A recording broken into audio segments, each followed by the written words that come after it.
Okay, so the next thing we're gonna do is we're gonna go to the next side, but now we have 3 centers, right?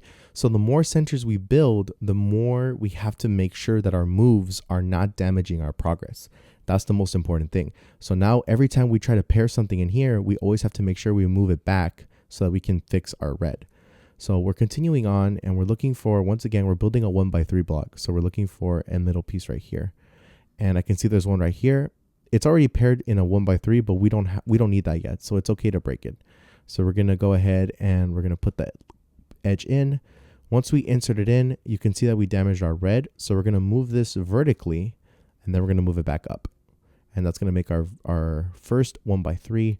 We're looking around the cube. Here's one right here. So I can simply pair it up. But when I did that, it moved the red. So I have to move to an empty space so I can move this back down.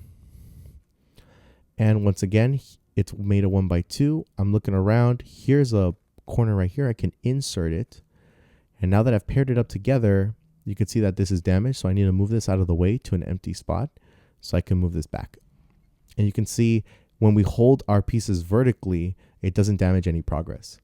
So now we can simply move this here. So now that we want to put it here, we're going to have to move it. So if it's all the way here and we want to move it to our green side, we're going to have to go move it first here. And to move it into here, we're just going to simply put it there, move it into an empty spot, move our piece back.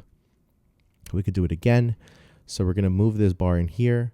It damaged our red, so we have to move it into an empty spot or a space we don't want, or a space that we're okay with being damaged. And then we're going to move it up.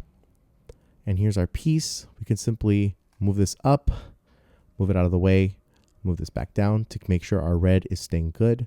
And now we can insert. So similar to how we inserted with our yellow side, we want to make sure that our bar isn't on the empty side. Rather, it's on the spot that already has one. So when we move it down and move it to that empty spot to restore everything, it will create our first 2 centers.